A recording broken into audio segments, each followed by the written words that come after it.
Boleh ya? Boleh mula, boleh. Kuat sikit ni.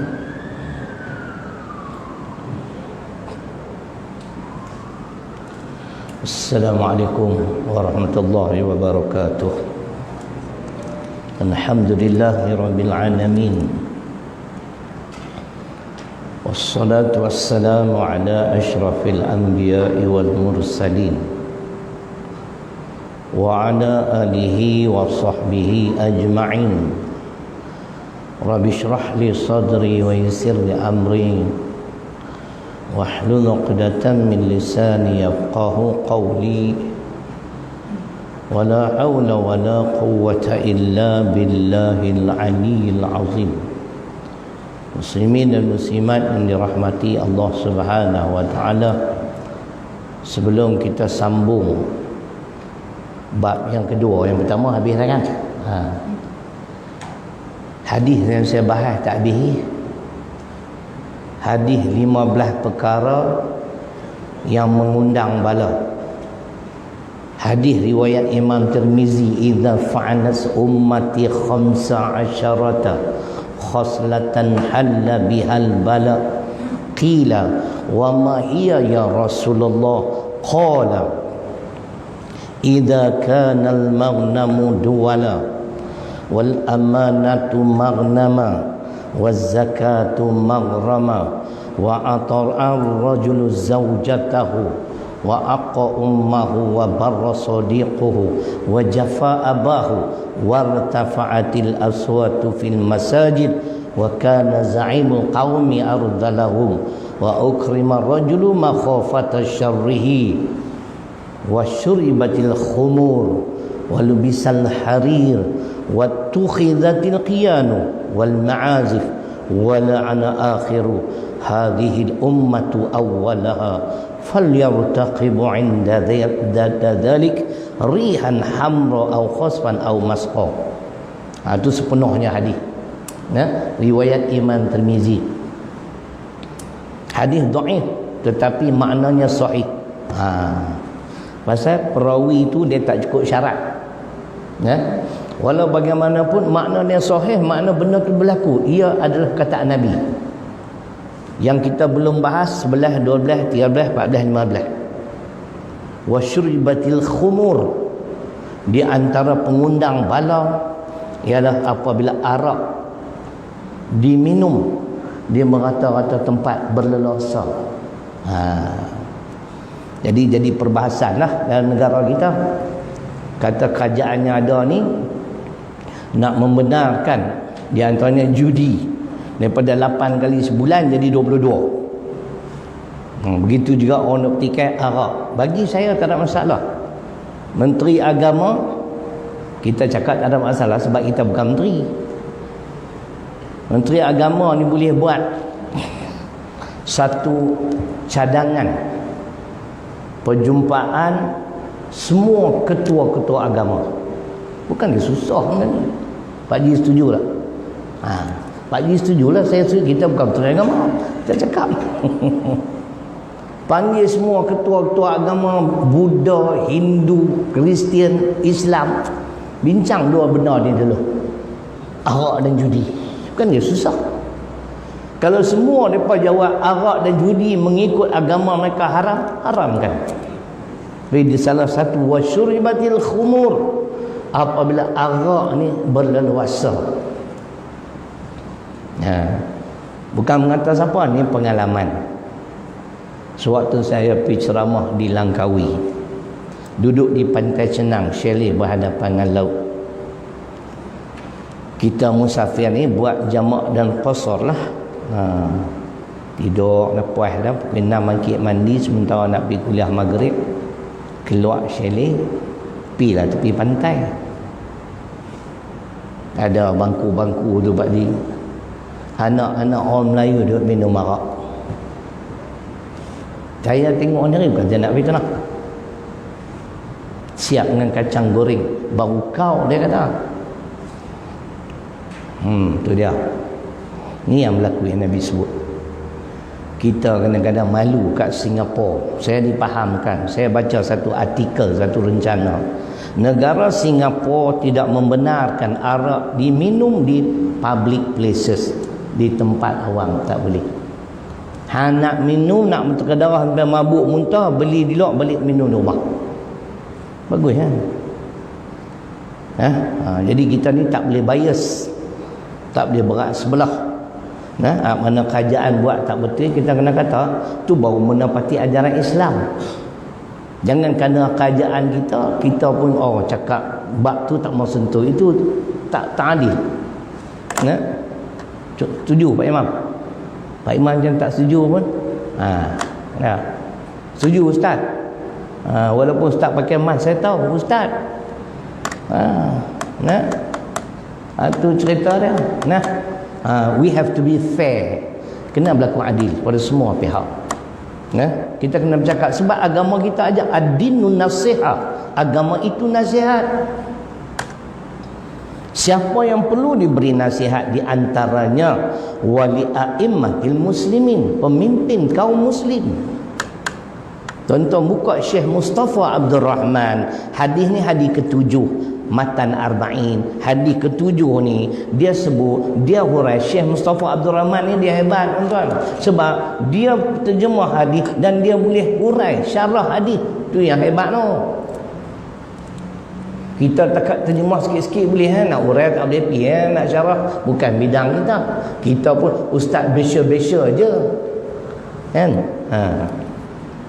Dia kata pemimpin kaum muslimin ni tuan-tuan dan perempuan terdiri daripada raja-raja, ulama dan pemimpin macam ni lah, Perdana Menteri, itulah pemimpin kaum muslimin. Sebab tu raja-raja pun kita kena bagi nasihat kalau berani lah. Ni Islam. Tertegaknya agama ini melalui nasihat. Dan kita pun dengar raja-raja ada penasihat, tidak? Tapi bukan tuan penasihat 25%, itu tak boleh pakai kan. Ceritanya tuan-tuan, ni kita kena berlaku adil kan. Orang duk hentam saya dalam kitab Facebook, hai ceramah pam bab ni tak sebut, dah hang tak dengar. Cuba ambil dengar dalam khutbah pun aku sebut. Dia tak? Baru ni Pak Ji ada. Tak nampak pun. Pak Ji duduk di luar. Kan? Jelas kan? Itu kan jelas nah. Kita bukan tuju kat siapa-siapa. Kita bercakap atas dasar Islam. Berpandukan Al-Quran As-Sunnah, kita nak pemimpin jenis ni.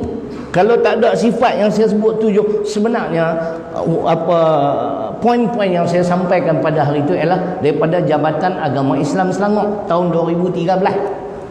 Pemimpin yang diredai Allah, tajuk dia. Saya sampai masjid tu awal baca-baca, bagus ni, minta kota imam bagi saya awal nak buat model khutbah. Tapi saya ubah suai sikitlah. Buah ayat Quran, buah hadis bagi banyak sikit. Tu cerita dia. Ni baru kata adil. Jadi arak berleluasa itu yang mengundang bala. Walubisal harir, yakni orang lelaki pakai kain sutra. Pakai sutra. Pagi Jumaat tu imam akan baca surah As-Sajdah dan surah Al-Insan. Tidak, imam pagi-pagi Jumaat, esok pagi baca lah surah As-Sajdah, Al-Insan baca 2 atau tinggal 3 sajadah.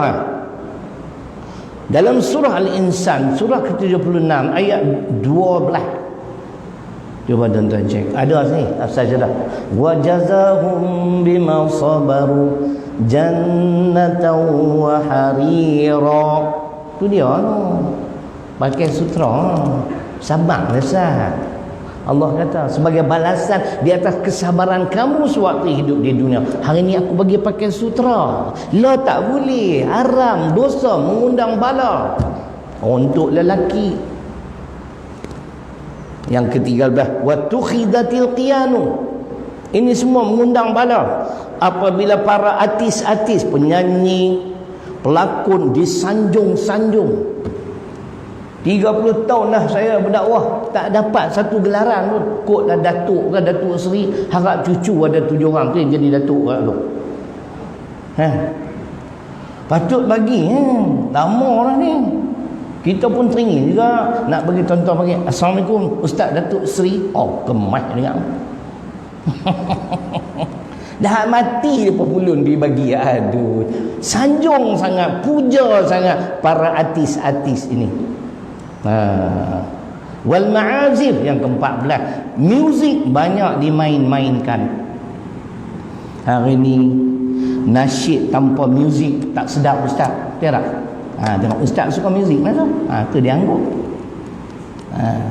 Dia bila ada muzik baru syok kan, kaki pun gedi je.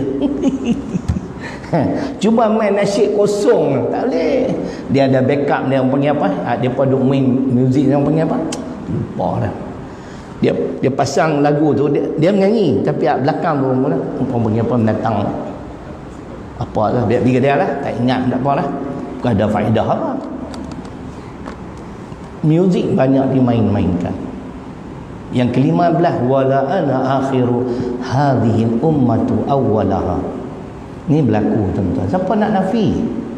Walaupun dhaif. Saya dah cakap dengan syekh ulama hadis di Yaman tentang hadis ni. Saya kata syekh betul dhaif, tapi apa yang Nabi sebut berlaku. Akhir zaman tuan-tuan, umat di akhir zaman melaknat, mengutuk, mencerca, menghina orang-orang terdahulu, di antaranya para sahabat. Puak-puak Syiah ni cukup tak berkenan kat Saidina Abu Bakar, Umar dan juga Uthman. Sampai dalam satu video puak-puak Syiah di Iran ni, dia kata apa? Tengok pakai serban besar bakui tu, buh jubah. Dia cakap Arab. Aisyah al-an finnar. Dia kata Aisyah ketika ini berada dalam neraka. Tu dia tuan-tuan. Tu. Jadi jangan nampak kata hina sahabatnya, salah. Hina ulama silam pun sama. Imam 4 mazhab tu taraf kekasih Allah, bukan wali yang kita faham boleh terbang di udara, jalan atas ayat. Ni orang Melayu punya fikir. Nah, ni kekasih Allah ni, Imam 4 ni. Tu pun jangan ada ustaz-ustaz kemat. Imam Asy-Syafi'i lemah di dalam bidang hadis. Macam dia tu kemat sangat. Nah, itu tuan-tuan bukan sekadar menghina. Kita bimbang hadis Bukhari kata apa? Hadis Bukhari kata apa? Man 'ada li waliyan faqad adantuhu bil harbi. Hadis riwayat Imam Bukhari. Siapa-siapa yang memusuhi para waliku, kekasihku, aku isytihar perang terhadapnya. Ayat Quran surah Yunus ayat 62-63. Nah, apa dia? Ala inna awliya Allah la khaufun alaihim wa la hum yahzanun alladzina amanu wa kanu yattaqun. Nak tahu cerita wali muslimat ni, ayat dia dalam Quran surah ke-10 surah Yunus ayat 62-63. Siapa dia wali? Tuan-tuan mungkin depan saya dah wali. Kalau ada syarat ni, apa dia? Ketahuilah sesungguhnya para kekasih Allah, wali Allah ni tidak ada ketakutan dan kedukacitaan terhadap mereka ataupun ke atas mereka. Siapa mereka? Alladzina amanu wa kanu yattaqun. Mereka terdiri daripada hamba-hamba Allah yang beriman dan bertakwa. Tu wali. Kita belum tentu lagi. Wali walqa mungkin, wali pisau cakap. Kan? Wali nikah mungkin. Anak perempuan ada wali nikah. Dia kutuk berdengung, khususnya daripada etek Imam Asy-Syafi'i. Saya heran semua. Kita tengok video. Bukan saya kata, ulama-ulama hang tu saduk bangkitlah benda tu. Yang nak bangkit isu tu apa? Hang duk nampak Imam Asy-Syafi'i hang tu hebat sangatlah. Imam Asy-Syafi'i sejarah kata 9 tahun hafal dah 30 juzuk. Kita 90 tahun tak hafal lagi. Ada 90 tahun tadi. Boleh tak ji? Nah. Jadi sebagai balasan 15 perkara ni, Nabi sebut apa yang akan berlaku. Dengar elok-elok, hal ni dah berlaku. Nah. Yang pertama sekali, rihan hamra. Kita akan didatangi atau kena musibah angin ahmar. Banyak dah orang kena angin ahmar. Jaga-jaga tuan-tuan, ni kesalahan dia. Au khasfan, ataupun akan berlaku banyak gempa bumi. Au maskho, yang ni macam-macam dia punya huraian. Ada kata akan berlaku perubahan cuaca yang tidak menentu, ataupun setengah dia terjemah au maskho ni ialah umat Muhammad di akhir zaman akan ditukar rupa bentuk kepada kera dan babi. Yang tu kena tengok surah Al-Ma'idah ayat 60. Kalau tak salah saya ada zaman Nabi Musa AS. Tapi yang pastinya belum ada lagi umat Muhammad di akhir zaman yang Allah tukar merupa kera dan babi. Perangai kera dan babi belum boleh. Habislah hadis tu, cukuplah sikit-sikit. Cerita dia begitu. 15 perkara yang mengundang bala bencana. Banyak sangat pun payah juga. Aku nak pakai cermin mata tak boleh. Masuk gunung, masuk kuning. Dah terbelit jam crank. Baik, kita baca sikit. Takat itulah, mudah-mudahan memberi manfaat kepada kita bersama. Jadi pada malam ini tajuk dia tinggalkan riba. Hari ini tuan-tuan tak boleh bagi alasan, sebab sistem perbankan Islam ada di Malaysia. Zaman saya kerja dulu sungguh konvensional. Zaman saya kerja dulu tahun 1973. Sampai saya berhenti kerja, resign tahun 1989. Sistem perbankan Islam baru nak mula sikit-sikit, dengan wujudnya bank Islam.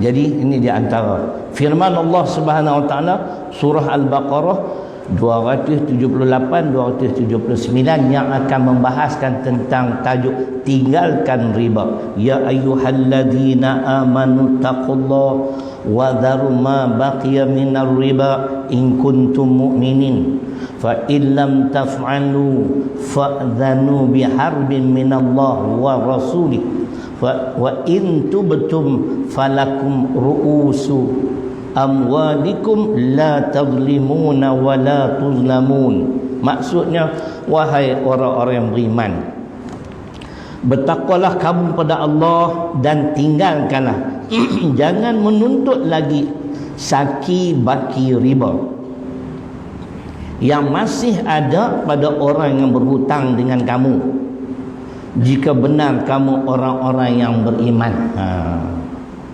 Nanti kita ceritalah pengalaman kita dulu. Pendapatan riba ni tak ada keberkatan. Oleh itu, kalau kamu tidak juga melakukan yakni perintah mengenai larangan riba itu, maka ketahuilah kamu akan adanya peperangan dari Allah dan Rasulnya. Akibatnya kamu tidak akan selamat. Dan jika kamu bertaubat, maka hak kamu yang sebenarnya ialah modal asal kamu sahaja. Semua diajak oleh Islam. Kita duk tengkak gedebang seolah-olah kita tak yakin dengan Quran. Tuan-tuan dengar ayat ni. Surah An-Nahli, surah ke-16 di pertengahan ayat 89. Allah sebut wa nazzalna 'alaikal kitab tibyana likulli syai', dan kami turunkan Al-Quranul Karim untuk menjelaskan segala sesuatu. Tengok sampai dia habaq terperinci. Jangan duk makan riba ambil modal hang saja. Apa kata agama Islam tak sempurna ni? Ni baru riba alim pun sama lah. Tak ada dalam Quran, ada dalam hadis. Ada letih kita ni tuan-tuan, tak yakin dengan Quran hadis. Tu pun jangan. Kalau tanya nak masuk syurga, nak masuk. Kotlah syurga tu kita ada saham. Kan? 50% tak payah semayang tadi, tak payah azan, duduk rumah relax, pegang apa nama remote control, tengok Astro, macam-macam ada. Ingat senang nak masuk syurga. Aduh, tak mau sedap-sedap ni saya baca dua ayat tentang susahnya nak masuk syurga. Di antaranya Al-Baqarah 214. Am hasibatum an tadkhulul jannah wa lamma ya'tikum mathalul ladzina khalau min qablikum massatshumul ba'sa wad-dara wazulzilu hatta yaqular rasul wal ladzina amanu ma'ahu mata nasrullah ala inna nasrullahi qarib. Al-Baqarah ayat 214. Ali Imran 142. Dia tekali, jangan duk tekan nombor ekor lah. Dia kata cantik kan, 214 142 kan. Am hasibatum an tadkhulul jannah walamma ya'lamillahu alladhina jahadu minkum wa ya'lamas sabirin. Tuan-tuan pergi tengok, bukan senang nak masuk syurga. Boleh buat dia no? Jadi sebelum saya terlupa, selamat menyambut PKP. 2 minggu ustaz pun kena rehat, duduk di rumah pegang tasbih, tak boleh bimpong. Saya tak apa, saya ada sekolah, boleh pergi jenguk-jenguk lah, jadi tak boring kat lah. Dan insyaAllah saya akan buat live kuliah duha setiap pagi selama 2 minggu ni insyaAllah. Tuan-tuan masuk Tahfiz Mutmainnah Facebook boleh. Mungkin saya akan ubah sikit waktu dia. Selama ni kita buat 10-11, kan saya nak buat awal sikit, 9:30 sampai 10:30. Tuan-tuan boleh tengok lah. Dah tak masjid, tak boleh main. Semayang pun 5 orang. Dia letih. Nak buat macam mana? Baru ni saya singgah semayang di sebuah qaryah di Sungai Petani. Dia melawak saya, ustaz bukan orang sini, tak boleh masuk. Bukan anak Korea kan. Aku orang Sungai Petani, hang tahu lah. Hang jangan duduk lak kan. Strict macam tu. Yang syok kunci pula pintu. Kita kalau nak balik awal, habis-habis bersalam doa-doa semayang sah, keluar tak boleh keluar, kunci pintu. Kena tunggu koron pula bawa main kunci tu dia. Sorongkoi. Tu salah strict sangat. Masjid ni best. Sampai pagar pun tak ada. Pitik dinding pun tak ada. Cukup cantik no? Ada hilang barang-barang ni. Hampa ni memang wali ni. Tu tak hilang. Hak duk kunci tu lah nak hilang. Hampa tunggulah. Kan? Tu cerita dia. Janganlah strict sangat sampai aduh letih dah. Orang ke-41 tu lari ustaz. Sampai orang ke-41 dia kata nampak itu pintu besar, get out. Kecewa kan tu. Kalau dia pergi terjun jambatan orang jam. Kecewa kerana tak boleh semayang. Dah siapa nak cek gunalah discretion sikit, budi bicara. Jangan strict sangat. Tak dia no. Ini soal ibadah. Nanti cakap banyak-banyak orang kata kita anti kerajaan lah. Kan? Tak apalah, benda baik. Kita nak jaga masyarakat, nak jaga rakyat supaya tidak terdedah pada pandemik COVID-19 ni. Penjarakan apa betul lah. Saya setuju. Walaupun ada yang tak setuju. Banyak yang tak setuju tuan-tuan. Saya bab-bab tu saya tak apa nak mau nak pekiak. Janji aku semayang, dia belunguk lagi tak semayang. Tu esok saya tak pergi semayang Jumaat. Kenapa? Boleh semayang cepat sikit habis. Pergi pula dengar, minta maaf lah, dengar pula Tok Watib cerai pula. Tajuk khutbah hari ni, jagalah sungai kita. Jam lah. Tidur lah jawabnya. Dia kena macam Jumaat lepas tu. Baru terbeliak sikit. Pemimpin yang diredai Allah sesat. Macam mana pasal apa orang dia jadi sesat? Quran, hadis. Tu imam itu saya tengok tak tidur hari tu. Cuma pejam mata ya. Khusyuk. Kan? Tu saya kata kat Umar, esok kita semayang 2 Zuhur. Dia buat syarat 50. Berebut tuan-tuan, warung semua tahun semayang Jumaat udah mewah. Ngaji tak mampu, yang saya pelik. Esok pagi surah Sajadah tu dia main. Tata tu imam sangkut pula. Tu imam tukar. Tak ada nak habis surah Sajadah, dia baca inna a'tayna. Maki hama mampu tu imam tu. Silat-silat dia petition tu kat pejabat agama, pecat imam ni. Surah Sajadah pun dia tak ingat. Ingat anak Dia kata Sajadah aku bawa kadang. Punya berebut buatlah dalam surah Sajadah, surah Al-Insan, macam-macam ayat Quran tentang pemimpin. Masya Allah. Tu imam no. Boleh tahun ni boleh. Boleh guna sikit-sikit. Allah ustaz besya-besya je. Baik. Itu di antaranya. Jadi dia kata lagi di sini, kita tengok huraian. Ada lagi. Oleh itu kalau kamu tidak juga melakukan perintah mengenai larangan riba itu, maka ketahuilah kamu akan adanya peperangan dari Allah dan Rasulnya. Akibatnya kamu tidak akan selamat. Inilah bila Allah isytihar perang terhadap kita. Hidup kita tak selamat, tuan. Percaya. Dan jika kamu bertaubat, ini cerita lain, maka hak kamu yang sebenarnya ialah modal asal kamu sahaja. Tuan-tuan, saya selalu sebut, taubat wajib diikuti dengan amal-amal soleh. Kalau tidak, tak terpakai. Taubat wajib diikuti dengan amal soleh. Dari Quran Ali Imran surah ketiga ayat 89. Kadang-kadang ustaz buat kuliah-kuliah ni, kita duduk dengar tak clear. Taubatlah tuan-tuan, Allah Maha Pengampun. Tak clear. Dia kena taubat dan beramal. Baca dalam Quran, illal ladzina tabu min ba'di dzalik wa aslahu fa innallaha ghafurur rahim. Baru clear. Kecuali orang-orang yang bertaubat.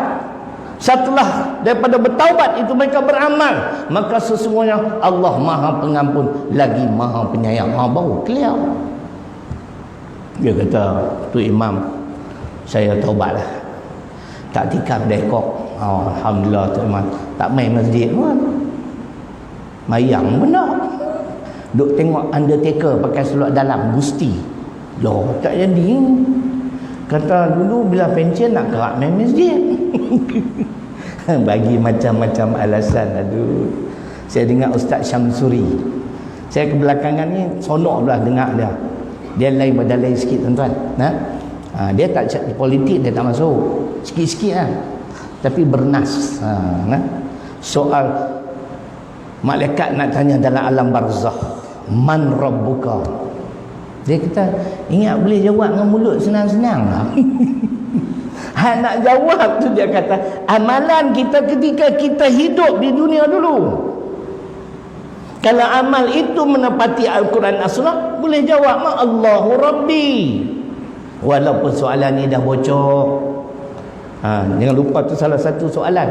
Malaikat nak tanya. Tapi nak jawab amalan, tuan. Amalan yang menepati Al-Quran dan As-Sunnah itu dikatakan amal soleh. Mari saya baca hadis Bukhari. Yasma'ul mayyita salasatun, ahluhu wa maluhu wa amaluhu, fayarji'un nani wa yabqa wahid, yarji'u ahluhu wa maluhu wa yabqa amaluhu. Bila kita mati meninggal dunia, 3 perkara yang akan mengiringi kita ke kubur. Sini kubur kat mana? Kubur belakang. Selalu belakang masjid tu. Belakang penceramah. Bila seorang tu mati, 3 perkara akan mengiringinya ke kubur. Ahli keluarga, harta dan juga amalan-amalannya. 2 akan kembali. 1 yang tinggal tetap bersama-samanya. Yang kembali ahli keluarga dan hartanya. Yang kekal ialah amal-amal dia. Yang tu nak tukang jawab. Tu cerita dia.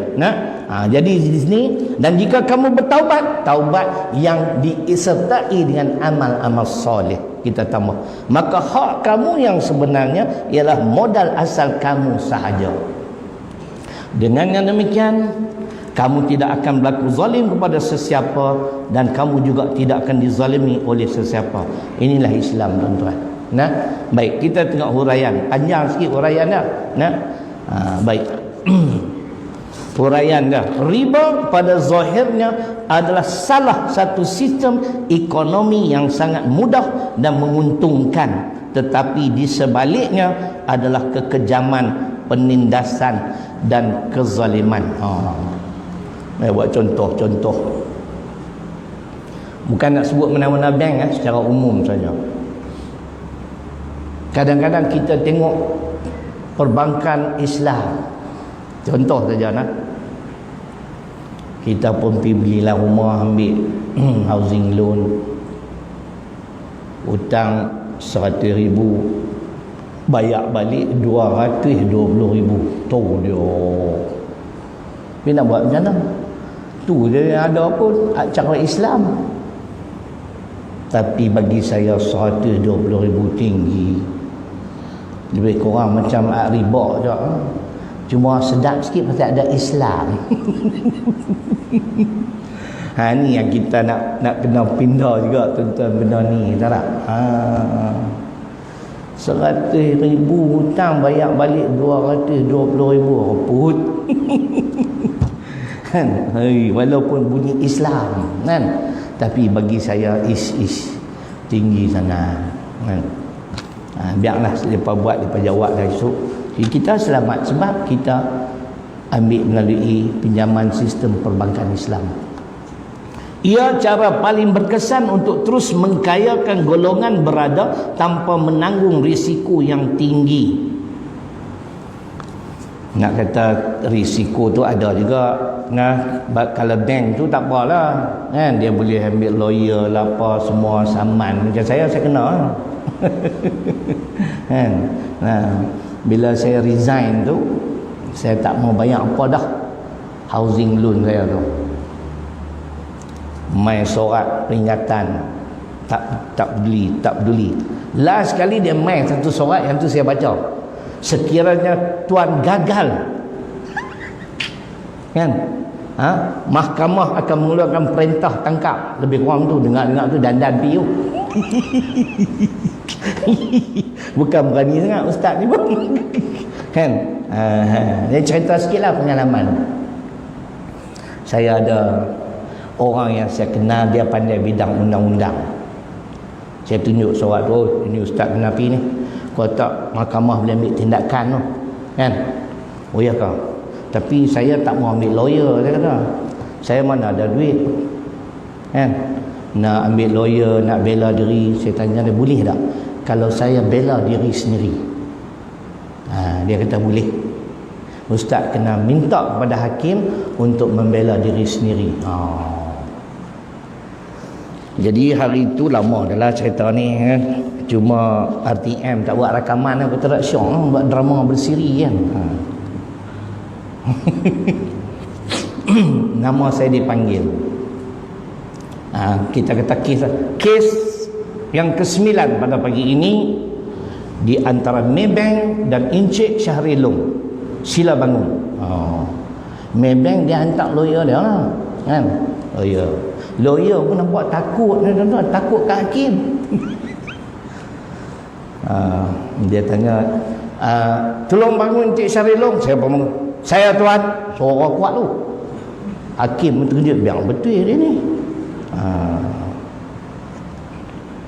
Dia tanya peguam bagi pihak bank, apakah tuntutan bagi pihak Maybank? Dia kata began-began, dia ni tak bayar lama dah apa semua kan, jadi kami minta sekian-sekian. Depa bank minta RM300 sebulan kena bayar. Masa tu saya dah mula dakwah lah, tapi baru sikit-sikit, baru belajar. Duk kerja pun sekolah swasta bolehlah gaji sebulan 600. Bukau ciak lo. Ihau tiang wakong. Cakap Cina makan tak cukup.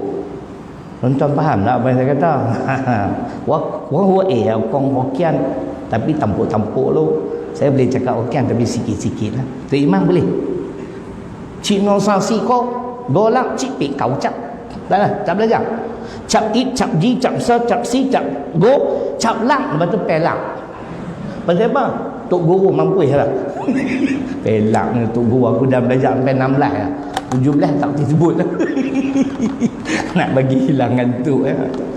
Jadi dah pihak apa lawyer tu, peguam tu dia habis, dia pun duduk, saya dipanggil tampil ke hadapan.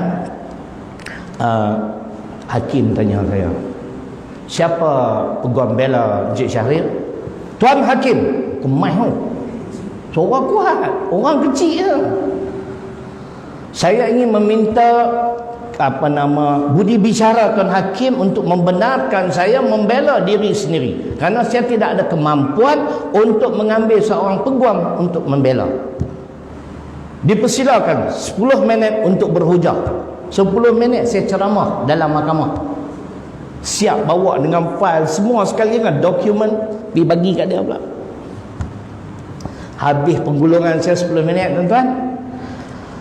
Lah habis hakim dengar, hakim kata apa tuan-tuan? Setelah mendengar hujah Encik Syahril Long, saya begitu simpati dengan beliau. Oh, saya kata menang dah kau ni. Kan? Menang. Nah? Tapi lalah kalah juga. Tapi kalah tak teruk. Dia kata beginilah, saya berpuas hati dengan hujah. Saya bercakap suara lantang macam ni. Tak takut apa, kita penceramah. Ada seorang pakcik tu, dia duduk tunggu kes dia, sambil dia tengok kan, bang. Habis saya berhujah, pergi duduk sebelah dia. Dia kata apa? Hang pandai bercakap. Dia panggil aku hang lok lang. Dia tak tahu kata ustaz. Hang pandai bercakap, berani tu. Saya cakap orang putih pula tuan-tuan. Selang Melayu orang putih, pasal hakim tu Bengali. Tapi dia tak pakai serban. Berarti tak pergi haji kot kan. Dia kata dia berpuas hati dengan hujah saya. Cuma dia kata dia perlu berlaku adil pada kedua-dua belah pihak. Tu dia nak buat keputusan. Tuan-tuan dengar, sebenarnya tak payah ambil lawyer. Kita kalau boleh bercakap, habis duit tuan-tuan, ambil lawyer 5 minit. Adik ipar saya dia bercakap 3 minit dah jadi mahkamah RM500 dia charge. Mula-mula dia nak 1,500. Saya kata ridiculous, mengarut ni. Saya cakap putih, dia tengok Pak Haji cakap putih kan, for 3 minutes you demand $1,500. Dia cek ni siapa dia, Menteri Besar Kedah ke apa kan. Lalah dia reduce 500. Tu pengajaran untuk saya. Aku tak mau ambil lawyer. Dia pun bukan cakap tak mana pun, tak maaf kalau ada lawyer sini lah. Hakim kata macam ni lah, saya akan jatuhkan buat keputusan. Encik Syahril Long perlu membayar kepada pihak bank. Setiap bulan bank minta 300, dia jatuhkan hukuman 100 sebulan.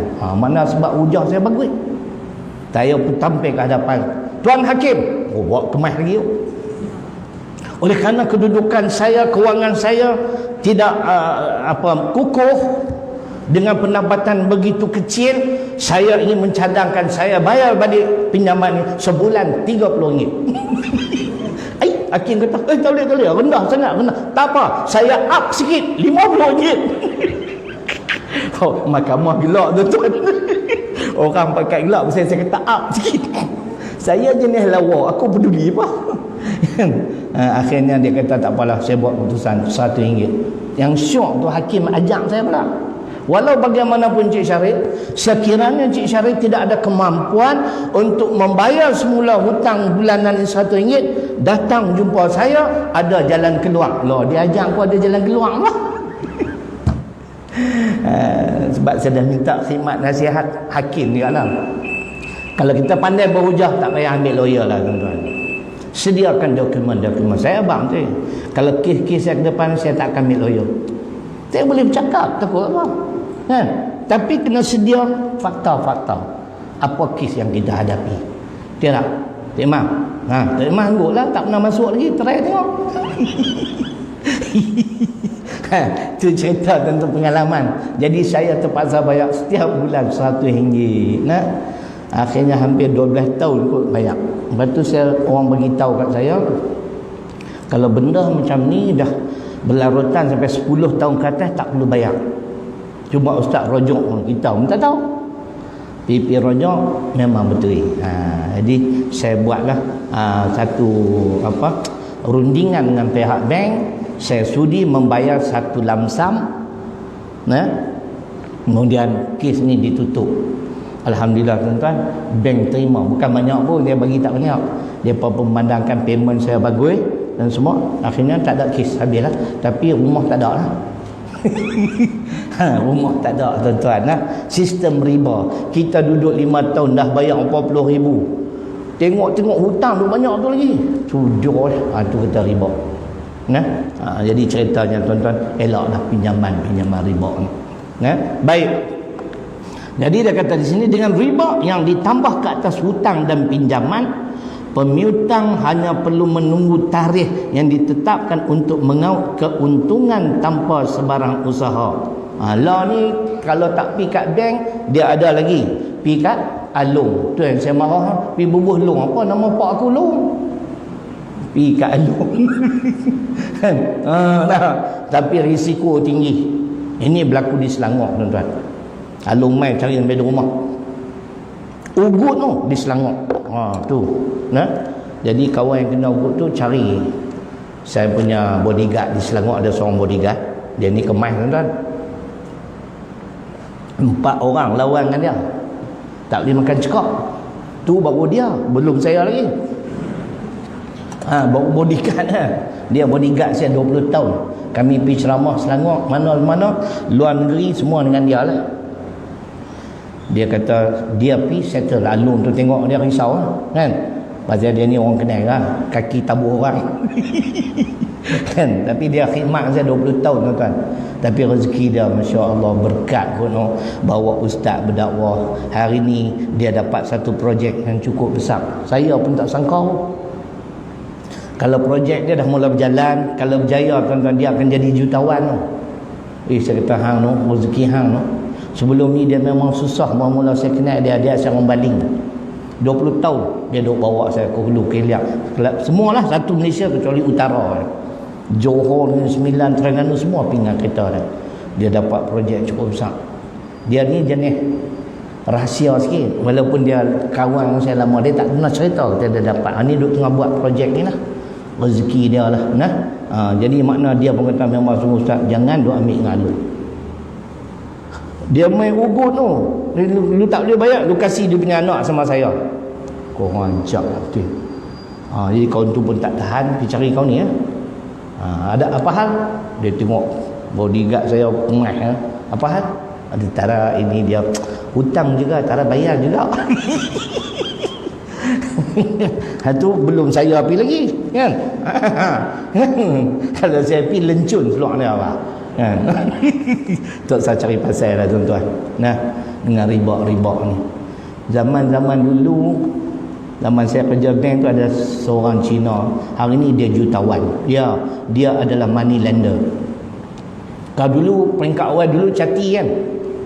Cik Imam, kenal tak Cati? No, tak kenal no. Dia pakai semua putih.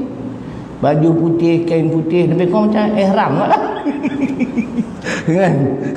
Duduk meja kecil. Meja kan ni lebih besar sikit lah. Nah, tulis tu kaya apa. Kita bagi geran tanah lah apa semua. Aduh.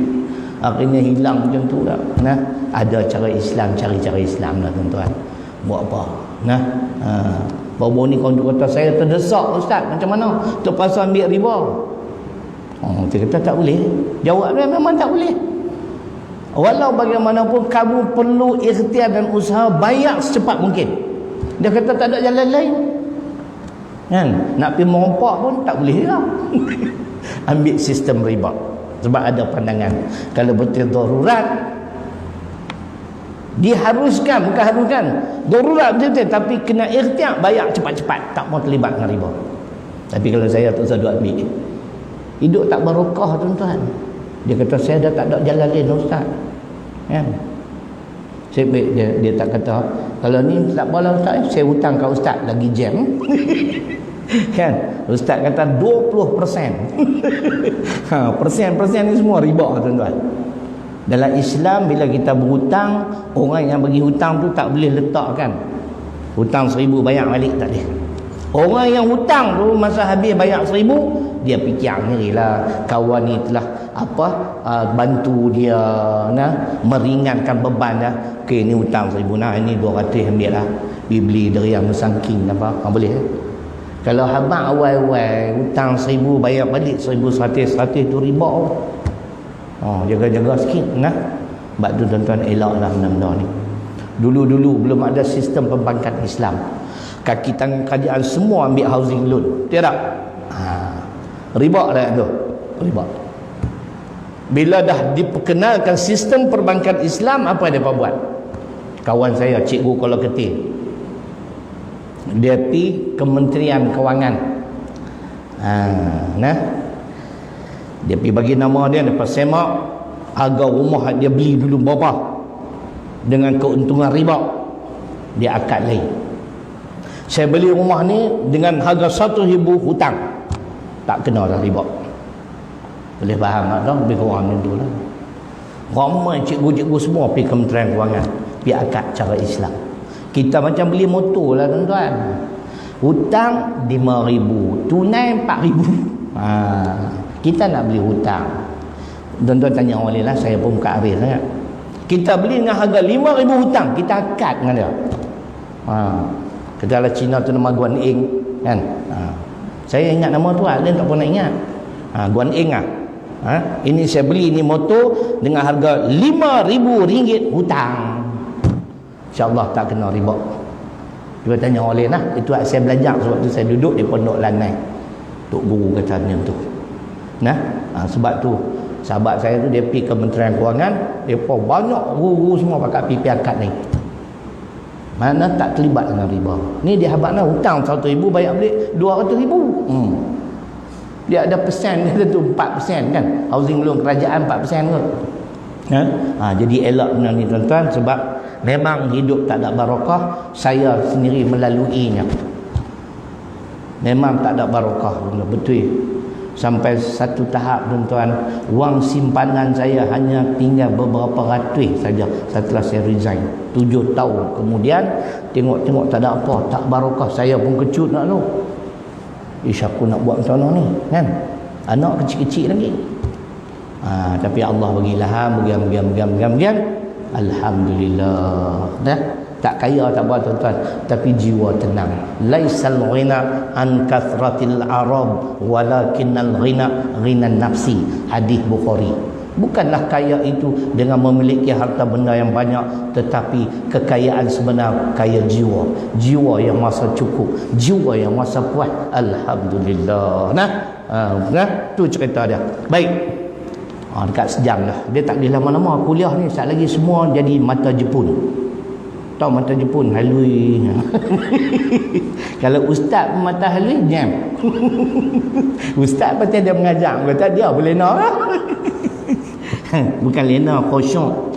Dengan riba yang ditambah ke atas hutang dan pinjaman, pemiutang hanya perlu menunggu tarikh yang ditetapkan untuk mengauk keuntungan tanpa sebarang usaha. Tuan-tuan tengok, siapa yang mula memperkenalkan pajak gadai Islam?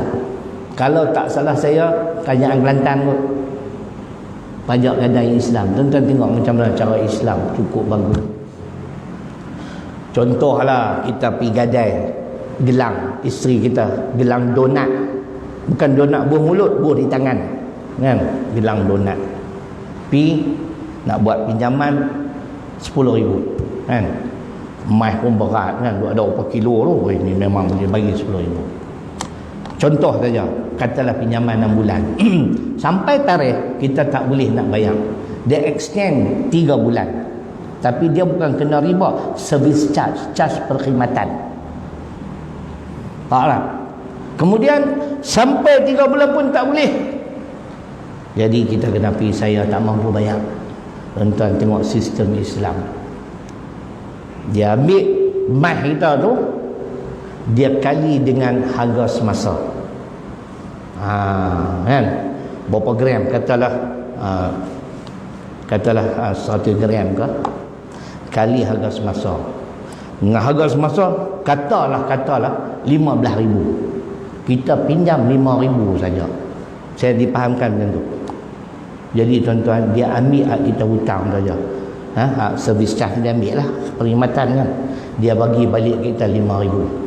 Walaupun gelang donat kita dah tak ada, kita boleh beli apa dia? Telinga Hindu kecil tu. kan? Ganti dengan telinga Hindu pula kan. Bagi satu. Itu pergi gadai pula. Kalau kapiak ni, konvensional lelak tak? Lelak lah, zalim lah. Saya tak tahu lah perkiraannya, tapi lebih kurang macam tu dia cerita. Dia extend 3 bulan, dia hanya kenakan cas perkhidmatan. Mungkin keuntungan dia kira macam mana, saya tak pasti. Tapi tak hilang barang kita. Kita dapat balik, dia nilai barang yang kita sandak kat dia dengan harga semasa. Masya Allah. Bagus tak Islam? Jadi tuan-tuan, ni cerita dia. Jadi dia kata di sini, sedangkan orang yang berhutang terus dibebani dengan kepayahan untuk membayar hutang dan lebihannya yang dinamakan riba. Dia buat contoh ni, tuan-tuan tengoklah. Riba adalah tambahan yang diisyaratkan di dalam akad ke atas perkara tertentu yang lebih menjurus kepada terlebih pada sesuatu, iaitu dalam hutang. Contoh, beri 1,000 minta bayar balik 1,100. Tu yang kata pasal dah abang siap-siap lah. Dia sebab dalam Islam dia ada qadar hasan. Orang yang pinjam 1,000 tu kena fikir ni lah, kawan tu dah bagi pinjam kan, kawan tu pun tak sebut hang bayar 1,000 balik sudah lah kan, tak terlibat riba, hang uluk-uluk lah sikit kan, 100 ke kan, 50 ke. Dia kata maka 100 adalah riba, sama ada rasa tertindas atau tidak rasa tertindas. Pasal habang dah siap-siap hutang 1,000 bayar balik 1,100. Loh, macam beli motor tadi kan, hutang banyak ni, tunai banyak ni. Jam. Bayaran secara bertangguh. Contoh, perlu bayar 2,000 dalam masa 5 bulan. Si penghutang tidak membayar dalam jangka masa tersebut, lalu si pemberi hutang beri tangguh dengan dikenakan syarat dari 2,000 menjadi 2,050 kerana kelewatan membayar RM50 itu adalah riba. Saya tak pastilah yang tadi saya sebut apa nama pajak gadai Islam kan, tapi tak ada riba tuan-tuan. Sebab kita tak pernah gadai. Nak gadai apa? Barang tak ada. Nak pergi gadai apa? Benda tak ada. Yang ketiga, riba dalam pertukaran barang dengan barang. Terdapat 6 jenis barang. Tukar emas lama 2 gram dengan emas baru 3 gram. Tu pun dia kata riba. Yang ni saya pernah dengar apa Ustaz Zaidul sebut. Jika ada pertambahan atau pengurangan, maka ia adalah riba. Itu dia. Susah tuan-tuan. Jadi elaklah benda ni. Tuan-tuan tanyalah yang lain yang lebih arif tentang ni.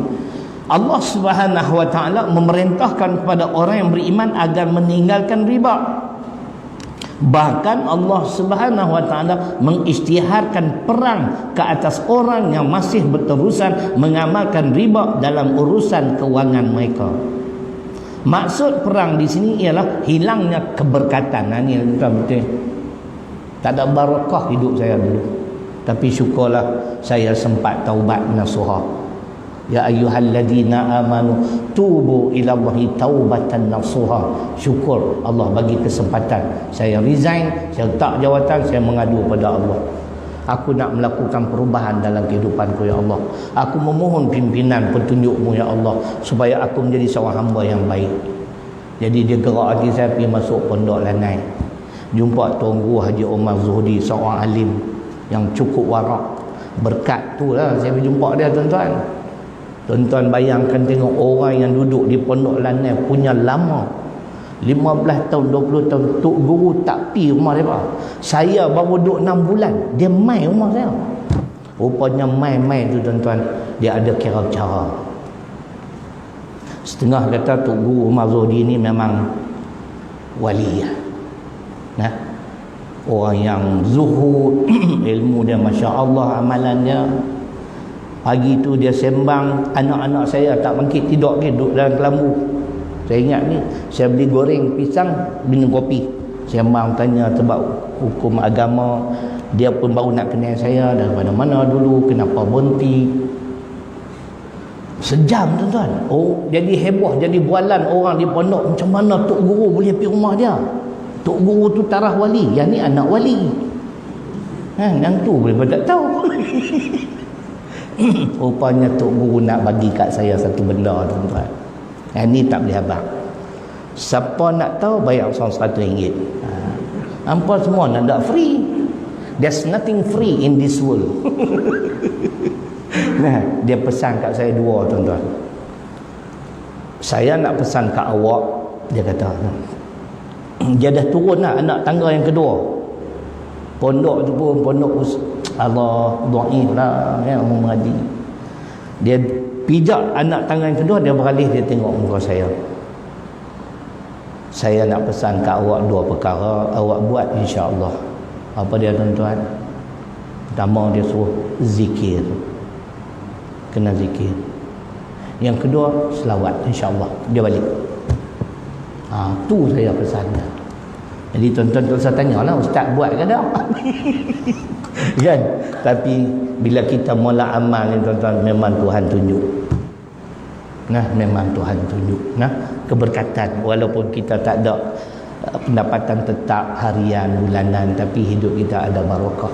Apatah lagi saya yakin dan percaya kerana kita buat kerja agama. Kereta saya tuan-tuan, walaupun second hand saya beli hak baru, tak pernah rosak. Tu kata barakah. Pi rosak betul depan rumah pomen dah tu. Pomen renyah sampai ke telinga. Dia kata dapat pula duit hari ni, semelih pula ustaz. Kan?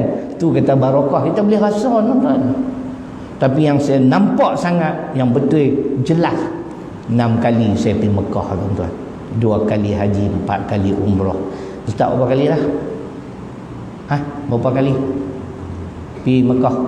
Mana duk kira banyak tu? Sebelah tangan. 4 kali cerai haji haji. Nah, tu kata barakah. Saya syukur pada Allah. Tiap kali saya sampai ke Masjidil Haram, saya menangis. Sebab kita recall balik dulu-dulu, ya Allah, aku banyak buat silap, tapi hang terima aku lagi sebagai tetamu hang, ya Allah. Dan 6 kali bukan senang. Nah, isteri saya pun 6 kali. Tu dia macam apa?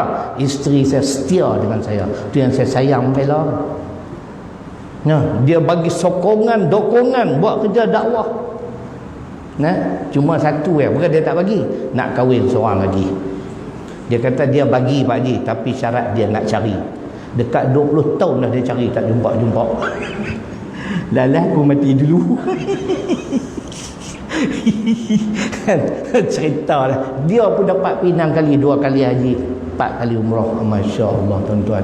Bukan nak kerja apa, dia pun mengajar lah. Dia sakit dah setahun dah, tak sihat. Banyaklah saya berubat sana, berubat sini, Allah belum izin lagi. Nah, jadi tuan-tuan, tu di antara yang disebut maknanya. Kita tengok sini sikit lagi, tak sejam ni, sikit ni, 2-3 minit. Jadi Allah SWT memerintahkan kepada orang beriman agar meninggalkan riba. Bahkan Allah SWT mengisytiharkan perang ke atas orang yang masih berterusan mengamalkan riba dalam urusan kewangan mereka. Maksud perang di sini ialah hilangnya keberkatan. Itu dia, tak ada barakah tuan-tuan, percaya. Saya sendiri lalui benda tu. Sebab tu saya yakin tak ada barakah. Saya berhenti tahun 1989. Sampailah berapa puluh tahun lah? Hampir 30 tahun. 31 tahun. Saya buat kerja dakwah hampir 30 tahun. Kan? Dan dia kata lagi, maksud perang di sini ialah hilangnya keberkatan pada harta pemilikan yang berpunca dari riba, lalu segala harta yang haram itu mencetuskan kerosakan ke atas pemiliknya. Ni dia rujuk kitab tafsir Al-Kabir. Jilid pertama aku, muka surat 88. Itulah tuan-tuan, di antaranya makna musibah yang bakal menimpa sesiapa yang melibatkan diri dengan riba. Kita berhenti tang ni dulu. Saya nak ambil sikit lah. Saya nak tambah yang lain. Pasal apa? Esok kita nak mula sambut PKP. Saya tak mau duk bahas lah benda ni macam-macam ni. Pak kata ni semua bohong semua. Macam-macam duk hantar kat saya. Tapi saya tak pernah cakap dalam kuliah benda-benda. Saya terima seadanya. Cuma saya nak abang benda yang mudah tuan-tuan, yang Nabi ajak kat kita. Kita semua takut dengan wabak ni. Sampai nak salam pun tak berani. Punya takut nak mati. Takut mati kan. Saya salam juga. Sampai kena pakai sanitizer kan. Saya apa nak pakai apa. Nak abang satu benda yang senang yang Nabi ajak kita buat. Tuan-tuan balik rujuk kitab Al-Azkar. Al-Azkar Doa ketika keluar rumah. Amal yang tu ya tuan-tuan. Saya dulu tak peduli doa ni. Bila saya dengar Ustaz Ahmad Dusuki duk bicara, Ustaz Indun duk bicara tentang ni, saya pun mula amal daripada tahun lepas. Kalau tak salah saya mula amal 26 hari bulan 3 kot. 18/3 mula Covid ni lah, PKP. Duduk di rumah seminggu warak. 26 bulan 3 saya mula keluar rumah. Saya mula buat kuliah duha live daripada tahfiz. Sejak tu sampai hari ni alhamdulillah saya tak tinggal bismillahirrahmanirrahim ta'anallah wala haula wala quwwata illa billah. Takat tu ya. Dalam kitab Al-Azkar ada orang tanya, kalau tambah Al-Azim Ustaz macam mana? Boleh Ustaz? Bid'ah. Bid'ah pula dah. Kan tambah tu lama jadi tak apalah nak tambah tapi takat tu yang Nabi ajak. Apa kelebihan tuan-tuan dengar? Jangan kita tak main benda mudah. Bismillahirrahmanirrahim ta'anallah wala haula wala quwwata illa billah. Pertamanya tuan-tuan, bila kita keluar rumah baca yang tu, kita ini insya-Allah akan mendapat petunjuk daripada Allah. Masya Allah. Yang kedua, Allah akan memberi perlindungan kepada kita daripada apa jua bentuk musibah. Kita nak buat benda senang lah. Bukan suruh sembahyang hajat baca ayat kursi 11 kali jam kan. Waktu saya kalau sembahyang hajat di masjid susah hati Ustaz, Tok Imam kata kita akan kafiat kita ayat kursi 11 kali jam dah. Aku kata aku dah lapar nasi. Nah, kita jangan bagi orang boring tuan-tuan. Kuliah sudahlah. Ikhlas Tuhan terima. Saya pernah buat solat hajat lepas ba'da zuhur. Tok Imam, pasal saya ikhlas sungguh nak tolong kan tu, dia minta, Ustaz tolonglah Ustaz berdoa ke Allah, anak saya ni masalah. Lepas tu dia minta saya buat ayat pula. 3 tahun masuk tahun ketiga, jenuh tunggu dalam kelas. Dia mengaji dekat sejam baru dia boleh keluar. Kalau tidak dia qiyau. Saya buat sembahyang hajat lepas ba'da zuhur. Ikhlas suruh. Siapa ikhlas? Saya tak ambil duit. Dia pun tak bagi. Kan? Ikhlas kan? Saya sujud yang terakhir, saya minta ya Allah lembutkanlah hati anak dia ni. Lepas tu saya pun ambil ayat, baca-baca sikit. Dia bukan tengok dudah bila apa dalam tu, kan? Muih-muih sikit. Tuan-tuan tu imam, dia balik dia bagi anak dia minum. Esok hari dengan izin Allah tak teriak dah. Orang kulim pi tu sampai rumah saya, masalah yang sama. Hari ni anak dia masuk universiti, kerja dah, mengaji mencerdik. Tuan-tuan tak tahu kata saya bomoh tu. Aku segan nak viral. Sagi tak ada mengajar pula. Orang baling mai tuan-tuan. Dia berceramah baling, tak ya. Buat apa pula dah. Anak saya kahwin 4 tahun tak ada dapat anak. Saya bukan bomoh bang ni, buat bila Ustaz, buih-buih bila. Kita pun minta ya Allah, hang lah boleh bagi suriat baca, bukan baca apa pun Fatihah kan. 6 bulan kemudian saya pergi ceramah tempat sama, dia mai, Ustaz terima kasih anak saya mengandung dah. Wih, kemas juga. Saya pun balik baca lagi pasal menantu saya 15 tahun tak beranak. Dia minum dekat 10,000 galen tak beranak-beranak sampai lah. Apa punya nasib. Buat kat orang Allah izin, buat kat menantu sendiri tak izin. Tu kata kita bukan ada kuasa apa. Nah, jadi tuan-tuan, Allah akan bagi pelindungan kepada kita supaya kita tidak terlibat dengan musibah. Yang ketiga, Allah kurniakan kecukupan, khususnya orang yang keluar nak cari rezeki ke apa ke, jenis makan gaji memang ada tetap lah. Orang bisnes cuba amal yang tu, insya-Allah Allah akan cukupkan keperluannya. Yang keempat tuan-tuan, kelebihan baca yang tu ya, syaitan tak mampu nak menggoda kita. Allahu Akbar tuan-tuan. Syaitan memang kerja nak bagi kita lingkup. Baca tu, mudah-mudahan kita semua dijauhi daripada COVID-19 ni, insya-Allah. Kalau tak ada apa, kita tengoklah bulan depan. Kalau PKP makna semua duduk rumah rapat. Kalau tuan-tuan rindu, tengok esok hari Ahad sampai Khamis, insya-Allah udiah duha saya tahfiz mutmainnah, nah insya-Allah. Jadi sekadar tu saya memohon ribuan kemaafan terkasar bahasa sebagainya. Kita tangguh majlis dengan membaca tasbih kafarah suratul Asbah. Astaghfirullah. Illal ladzina amanu. Bismillahirrahmanirrahim. Alhamdulillahi rabbil alamin. Wassalatu wassalamu ala asyrafil anbiya'i wal mursalin wa ala alihi wa sahbihi ajma'in. Allahumma ighfir lana dhunubana wa liwalidina warhamhuma kama rabbayana shaghira. Allahumma faqqihna fid din wa 'allimna ta'wil. Rabbana atina fid dunya hasanah wa fil akhirati hasanah wa qina adzabannar. Walhamdulillahirabbil alamin. Untuk pengetahuan, malam ni saya tak bawa apa produk pun tak bawa sebab esok nak raya lah.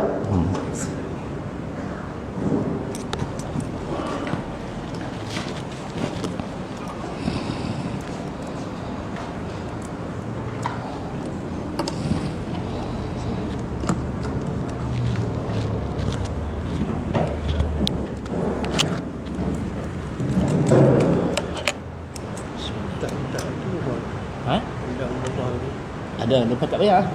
Saya tak ingat. RM10? Ya. Saya bayar kan Sambi siap dah. Bayar semua pernah.